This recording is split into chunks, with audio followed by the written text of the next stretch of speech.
Average hockey fan here. How's it going, Leafs fans? How's it going, Habs fans? You know we're looking forward to this game tonight. Big game tonight between Montreal and Toronto. This is the game all of Canada focuses on when they play. All of hockey focuses on when they play. This is a potential first-round matchup. Past few recaps I've done, I've said one team's trending in the right direction, one team's trending in the wrong direction. Well, this is the case of two teams trending in the absolute right direction. Two teams having great years. We all know Toronto's had their struggles the past 15 years, but the past 3 years they have been coming on strong. They've been building piece by piece, adding to the draft, and now they finally have a contending team, and Montreal is right behind them, because I know a lot of people say Montreal are contenders. I can't call them contenders myself after last year. Not yet, but I do not think they're far away. A move or two away from being like a legit threat in the playoffs. I don't think they're going to win the Stanley Cup with the team they got, but Carey Price is a game changer. You never know Carey Price, and I am picking him to beat Toronto tonight because they're my team, but I'll talk about that after the game.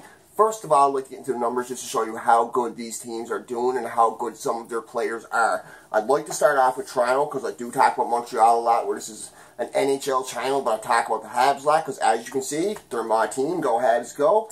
But Toronto, second in the Atlantic, just behind Tampa Bay. They wouldn't be behind anybody if Tampa wasn't such a great team, because Toronto is a great team. Most other divisions, they'd be number one or right behind number one, but Tampa does have a bit of a lead on everybody because they're so good, except for Calgary. They're second in the Atlantic. Their record is 33-17-3.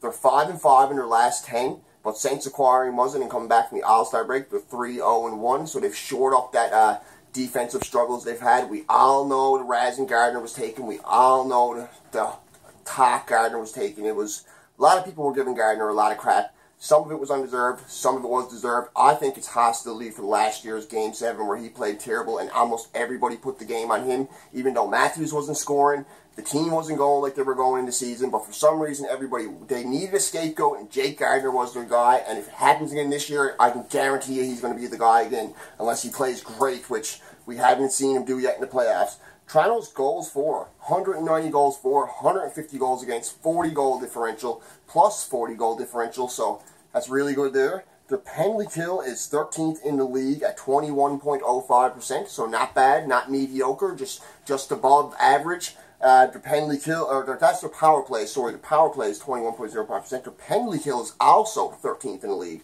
at 80.74%. So their power play is 21.05%, their penalty kill is 80.74%. Marner is their leading scorer with 53 games played, 20 goals, 45 assists, 65 points, plus 20. Tavares, with 53 games played, is their second leading scorer. Shouldn't be a surprise to anybody. Tavares is worth every cent they've paid him. He came in to be their mainstay player along with Matthews and Marner's, and that's all he's been. He's played with both of them, I'm pretty sure. I know he's played with Marner quite a bit. Him and Marner have amazing chemistry. You have an amazing creator, guy who can score and pass, but mainly pass and create. And you have a guy that can do pretty much the same thing, but is wicked in front of net, being in the problem areas, and can bury a puck from anywhere if he got an open shot. So Tavares has been a great addition with 53 games played. He has 32 goals, 26 assists, 58 points, plus 16. Absolutely great for Tavares. I don't watch all Toronto's games, but I keep track of their players. I keep track of how they're doing in the division because they are a division rival, and I have a lot of respect for how Toronto's doing lately and their new management. Morgan Rielly, who would think he would be the third leading scorer on Toronto coming into the season? They have Nazem Kadri, they have Austin Matthews, they have William Nylander, they even have like guys like Kapanen who are having hot years. Who would think Rielly would be the third leading scorer on this team? But he is, and he's one of the leading amongst all defensemen. He's one of those leading scorers amongst all defensemen. He's definitely top 5 for sure. And I can see him winning the Norris. I've heard a lot of people saying he's going to be nominated for the Norris and all this. If he keeps it going like he is, he could win the Norris. Probably not going to get it over somebody like Giordano or Burns or somebody like that. But at the pace he's going, if he keeps it up, he could win it. It's not impossible. 53 games played, 14 goals, 39 assists, 53 points. Absolutely beastly year for Morgan Rielly. Nothing bad to say about the guy. He took a lot of flack last year too, but he was beloved by a lot of fans. But I found a lot of the media criticized him. Like when they talk about him on Hockey Central, they'd say, "Oh, he's a really good offensive defenseman. He's not as good as he should be two ways, and they're not sure if he's a #1 D-man." He is a #1 D-man. Any team in the league, except for maybe San Jose or Tampa, would take that guy as a #1 D-man. I know Montreal would love to have him playing with Shea Weber if they could. Anderson, 37 games played, this is their goaltending stats. Now, Anderson, 37 games played, .923 save percentage, 2.56 goals against, 24 wins, 11 losses, 2 overtime losses. So all good for Anderson. Similar numbers to Carey Price, a little bit lower save percentage, a little bit higher goals, a little bit lower goals against, a little bit higher save percentage. So pretty good year for Anderson all around. Sorry about that. Price has a lower save percentage and he has higher goals against. Garrett Sparks is Toronto Maple Leafs backup. 12 games played, 7 wins, 3 losses, 1 overtime loss, .909 save percentage, 2.83 goals against. Sparks took a lot of heat in Toronto when he first came in, but ever since he's had a couple of good games to settle down a bit, shows he has a winning record, shows he isn't a terrible backup by no means. Toronto fans have been pretty easy on him, haven't heard much about Sparks. Like, now when Sparks starts, I don't see the Leafs fans on Facebook being like, oh my god, Sparks is in that, they're blaming him for every loss that he has, or if they have a bad game, it's immediately on Sparks. It's not like that anymore. A lot of people had hostility against him because they liked McElhaney a lot, and McElhaney got put on waivers and got taken out of Toronto, so that's why. But Garrett Sparks was their go-to guy in the AHL. He won the Calder Cup for him last year. He deserved to be their backup, and he's doing a pretty good job, in my opinion. He's doing better. He got better numbers than Niemi in Montreal. This year, at least. Notes that I had about the Leafs: they've lost to some really bad teams in their last 10 games. They lost to Florida, Arizona, and Detroit in their past 10 games. But Saints going out and getting muzzing and shoring up that D and making it their top pairing a lot better and adding a bit of depth on D. They're 3-0-1 since the All-Star break, and Matthews has Price's number. Every game Toronto plays, Matthew is on the score sheet. Matthews scores a goal, the pass. 5 or 6 games I remember going into last year, and the game from this year, Matthews was the guy. He absolutely owns Price. He's like Stamkos that way. I know he hasn't been in the league as long as Stamkos, but he has to have really good numbers against Price. I hadn't checked the numbers, but just from watching it with my own eyes, I haven't missed a game against Toronto and Montreal in years. Matthews stands out on the ice more than anybody, and I'm hoping that this isn't the case next game. I'm hoping they can shut him down, because Weber and Mete have been really good. Put Weber and Mete out there against the Matthews line. I'm hoping they can shut that line down. On to Montreal. Go Habs Go. Hoping for a big win tonight. Montreal's record, is 31-18-6. They're currently 3rd in the Atlantic, just behind Toronto. Toronto has 2 games in hand. 8-1-1 in their past 10, so they're better than Toronto in their past 10. Their goals for are 167, their goals against is 158, so they have a +9 goal differential, but that's great, because I also did a recap a couple 3 or 4 games ago, and their goal differential was only 3. They only had +3, so their goal differential is going up. They're not the highest scoring team in the league by no means, but they have depth scoring. All 1, 2, 3 their lines are all scoring lines. You can depend on the Kotkaniemi line to score. You can look for goals from a guy like Armia, Kotkaniemi. You can depend on the second line to score. You can depend on Domi to score. You can always depend on Galley to score. You can depend on Dano to be a great creative player. You can depend on Drouin to score lately. Drouin's been scoring. So we don't have the big 30-goal scorers, 40-goal scorers, although Galley is a 30-goal scorer and should be this year. But we don't have 3, 4 30-goal scorers. We don't have a 40-goal guy, a guy that could potentially hit 50. But we have a lot of good 20, 30-goal guys, and that's not even mentioning Byron and Shaw. Shaw's injured at the moment, and so is Byron, but Shaw's conditioning. He's in practice, so he should be back soon. I don't even think he's on injured reserve anymore. I think he's practicing and cleared to go. I'm not 100% sure if he's cleared to play, but we should see Shaw in the line for Montreal soon. Byron is day-to-day. His arm isn't fractured, thankfully. I'm not 100% sure what's on the go with him, but it's only looking like a deep bone bruise from what I've heard, so we should see Byron back in the lineup a week, maybe 2 weeks. You can never hold me to that with Montreal, because you never really know when a player is going to return with Montreal. Ever since they said Price was day-to-day a couple of years ago and he ended up being out for 10 months, I can't take anything Montreal management says seriously when it comes to injuries.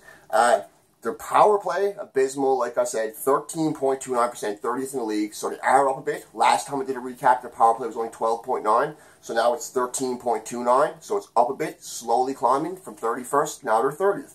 Their penalty kill, 21st in the league, so not terrible, not great by no means, mediocre at best. 80.25 is their penalty kill.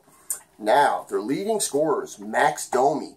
Ty Domi's son, very famous Leaf, very famous tough guy Leaf, did a lot of good things in Toronto. Obviously didn't win a cup, didn't have a playoff success, but was a mainstay player in Toronto. In the years they did struggle and they were there, they always said, oh, we got Ty Domi, and Ty Domi stood up for every player that he ever played with.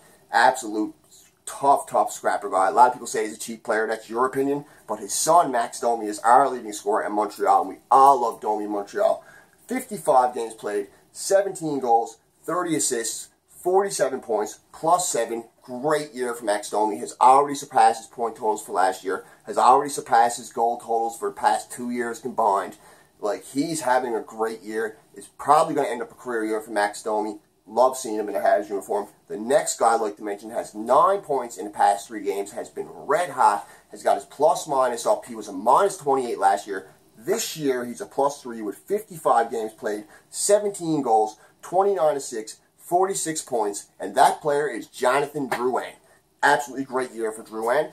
He has 46 points and is a +3. You cannot complain about that. Last year, he had 46 points the whole year. So this year, he's going to pass it for sure. Let's hope he has a hat-trick tomorrow. I thought last game he was going to have a hat-trick. Couple games before that when he had a goal and assist, he was buzzing all around the ice. I could have seen him had a couple more goals. I'm just feeling he's going to get his first NHL hat-trick soon, and I'd love to see it be against Toronto tonight. Go Habs, go. And Deneau is our third leading scorer. Who would have thought that? A lot of people would think it would be Gallagher or it would be Tatar. No, Philip Deneau, he may not stand out as much as the other guys, but he's the third leading scorer, and he has 55 games played, 11 goals, 29 assists, 40 points, +20. The highest plus-minus on the team by a lot. +20. Great player. The goalies, Carey Price, we all know how great he's been. 7 straight wins for Price. 41 games played. 23 wins. 13 losses. 4 overtime losses. .91 save percentage. 2.52 goals against. So great year for Price so far. Did struggle at the beginning of the year, but I've said that in my other videos before, and he's getting it together now. It's great to see. Price is going to be a big part of tonight's game. If it's a low-scoring game, well, not a low-scoring, but low-scoring by the Leaf standards game, if we can keep it to a 3-2 game, 2-1, something like that, if Price can stand on his head and keep the Habs in this, and we can get a couple of goals against the Leafs, we can come out of this game tonight with a win. I can see Montreal doing it. Last time they played, it was a low-scoring game with an overtime, 3-2. Montreal has to play Toronto very smart. They had to shut down their top line. They had to stop Marner because Marner creates way too much. They can't let him cycle the puck like he does. They got to be all over him. It's going to be a tough task, but we can do it. Anyways, on to the goalies. Carey Price. Niemi is next. 15 games played, 8 wins, 5 losses, 2 overtime losses, .893 save percentage. Would like to see him get over 900, but hey, I'm not going to complain about a backup goalie with a winning record with 3 games over 500, so I'm just not... 3.61 goals against, so not bad for Niemi. Couple notes I had written about Montreal coming into this game before I talk about my prediction. Niemi has goals in the past 4 games. Drouin and Deneau have been absolutely on fire. Deneau has 8 points in his past 3 games. Drouin has 9 points in his past 3 games. Domi hasn't been showing up on the stat sheet the past 2 or 3 games, but Domi has been playing really well. So for Habs fans who have missed the game and look at the stat sheets afterwards after seeing the highlights and don't see Domi's name up there with a goal and assist, 2 goals like he's been the whole year, he's always been on the stat sheet. Don't worry, because he's still playing well. He's still doing a lot of great things. He stood up for Tatar last game when Tatar took a late hit. Domi was right there ready to go. So Domi, don't worry about him.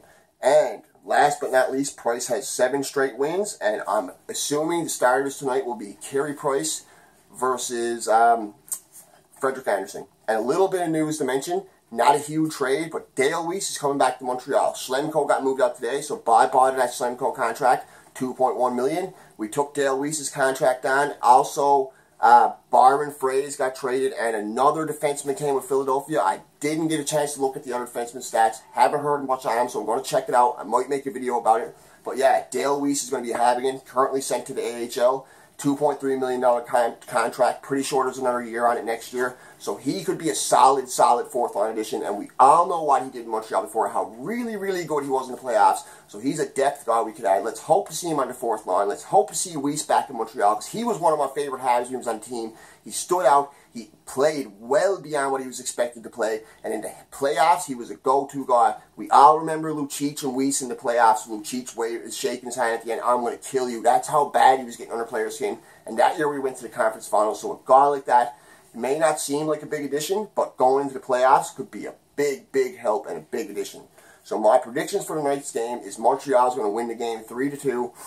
I could see it going to overtime, or the Habs getting a 3-2 lead in the third and holding on to the win. I'm expecting a huge game from Price. Very, very big game from Weber and Mete. Expecting a big penalty kill. I'm praying for a power play goal over. Don't expect it. We need a big penalty kill against the Leafs. And I really, really want to see Domi step up tonight. Look for Domi to be on the score sheet. I'm predicting a Domi winning a goal assist in this game, possibly the game winner. And I can see Ty Domi being there, whereas Toronto for sure. This is Max's first game in Toronto, if I'm not mistaken. Maybe the first game of the year was in Toronto. I honestly can't remember where it was to. But I'm expecting to see Ty Domi at the game. Expect Max Domi to have a big game for his family. And I'd like to see Kotkaniemi get another goal. Goals in 5 straight games. Here we go. Go Habs, go. 3-2 win for the Habs is Mr. Average Hockey Fan's prediction. What's your prediction? What do you think? Who do you think? Leafs or Habs? I know a lot of people are probably going to say Habs because a lot of Habs fans follow this channel. But I could totally agree with somebody showing me a reason why they think the Leafs would win, because there's plenty of reasons why. Both are great teams. Let's hope this is the playoff round match that happens. I'm hoping for the Leafs and Habs in the first round, the first time in the 70s. I've never seen it in my lifetime, and I'm absolutely praying for it. So pumped for tonight's game. Go Habs, go. Mr. Average Hockey Fan, over and out.